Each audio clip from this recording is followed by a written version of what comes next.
Many of the moves Ripple has made in the last few months have caught my attention. This is because, once more, it seems like almost everything Ripple has done in 2025 is a planned move. Not only is it a smart move for Ripple and their stablecoin, ROUSD, but it's also a smart move for XRP. Some new things from Ripple were just revealed, and I want to talk about them in this video.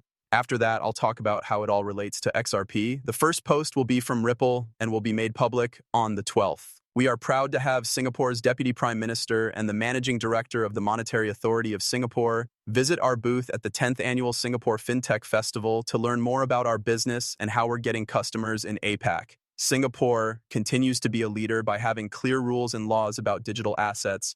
They also have a long-term plan to create a trusted, connected, and digital asset economy. And of course, here are some pictures from the event. We love seeing it. Ripple did get a license from the Monetary Authority of Singapore back in, I think, 2023. This means that they have been a well-known company in Singapore for a while now, and they have had a focus on the APAC region since at least 2020, more likely earlier. Additionally, it makes a lot of sense for them to host or be a part of an event in Singapore and also bring in some of the most important people from Singapore, such as the Deputy Prime Minister and the Managing Director of the Monetary Authority of Singapore. Again, it seems like Ripple is getting ready to grow in some of these key places around the world. On top of that, Monica Long sent us another post, this one from the 12th, the same day. It was great to have the UK's Economic Secretary at the government at the Ripple Singapore office to talk about how digital assets can help the UK grow and become or competitive, making it even better as one of the world's most important business hubs. It has come to my mind in the last few days that more and more users are having their money frozen on exchanges like Mexi. There are a lot of problems with this in the crypto space. Not all of the rules about these transfers are in place yet. Things are very bad. Therefore, I have always said that cold storage could be used to keep your cryptocurrency safe. It doesn't matter where you hold it. On these trades, you should never hold it.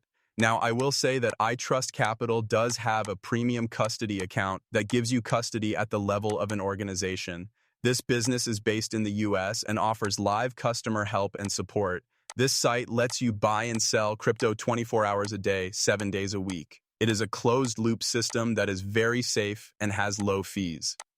It's also clear that iTrust Capital offers everything you might need when buying, selling, or holding crypto on their platform. If you want to open a premium custody account today, you can do so through my link, which is in the description below. If you deposit $1,000, you'll also get an extra $100 in funding bonuses. With that out of the way, let's get back to the video. This time, we're talking about both Singapore and the UK. We recently saw another big post, I think it was from Casey Craddock, in which she was meeting with Scott Bessent and other important players from the UK. This goes back to around the beginning of the month. It may have been as early as October when there was a big statement that the UK and the US would be working together to boost digital asset innovation between the two countries. Ripple is once again in the middle, talking to the UK's Economic Secretary to the government about how digital assets can make the UK more competitive and help it grow. Now, if we go to Ripple, ABS website, and look at the open rules, we can see that there are 21 job listings for the UK and Singapore. Most of these don't really have anything to do with XRP or XRPL unless you were coming all the Senior Director of Developer Relations and the Senior Manager of Ecosystem Growth. All of these are near Singapore and the UK, but once more, it shows that they want to grow in these important areas. Not only that, but we also know that Ripple's has always been interested in the UK. They had their proof of concept meeting with the Bank of England in 2016 or maybe even earlier. Then they really stepped it up in 2020 in Singapore, and the rest of the APAC area, as I already said, want to. The case sped up Ripple's move into some key areas outside of the US, and APAC was definitely one of them. Also, when we talk about the US, there was another big show that was put on by Official Contour. This is from Brandon Lutnick. Last night, Official Contour pulled together some of the most important minds in AI and digital assets. We made a promise to a market 5 years ago, and we still believe in crypto today.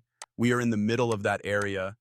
To reach our goals, we need more than just intelligence and hard work. It needs to be done. That's what makes this company unique. We carry out, of course, that is Brad Garlinghouse on the left. One thing you can see from these pictures is that there are a lot of great people at this event, and I feel like we've reached a point where certain people in the space are being handpicked to make something really cool. We've been talking about the new banking system for a very long time. A lot of people seem to have decided that this will never happen or that it will happen, but it will take years. If you really think about what's been going on for the past 12 months, though, you can see that this is right now.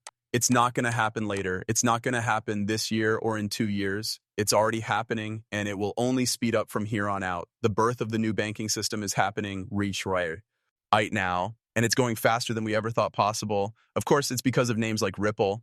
I recently saw a great post on X from Anderson. It was a picture of all the companies that Ripple has recently bought since they bought Palisade and their new wallet solution. See the whole picture of what they're building? Pretty cool. What you see here is the next version of financial infrastructure. It's not just for sending money across borders. They recently bought Medeco, Hidden Road, Rail, G Treasury, and Palisade, which are all different businesses. As time goes on, Ripple grows into a huge name in the crypto world. Also, Anderson is totally right. When I look at this picture, it doesn't just tell me that Ripple is buying some companies for important reasons. That doesn't make sense. This makes me think that Ripple is buying companies to make sure they have a complete platform that can handle everything that an institutional player, a business player, or even a retail player needs to use this new system. I think this is core technology. It almost looks like a whole new system, which all leads back to Ripple's main goal, making the internet of value. Taking a quick look at these names and looking at the list of clients and the banks that work with some of them, like G Treasury, right? They have 800 customers, 13,000 banks that are linked, and 12.5 trillion in payments every year. Palisade is just a wallet tool, that's all. It's also a key part of linking to and integrating with systems that are already in place. That means you already have that link that can handle on and off ramps, payments, and just a smooth connection.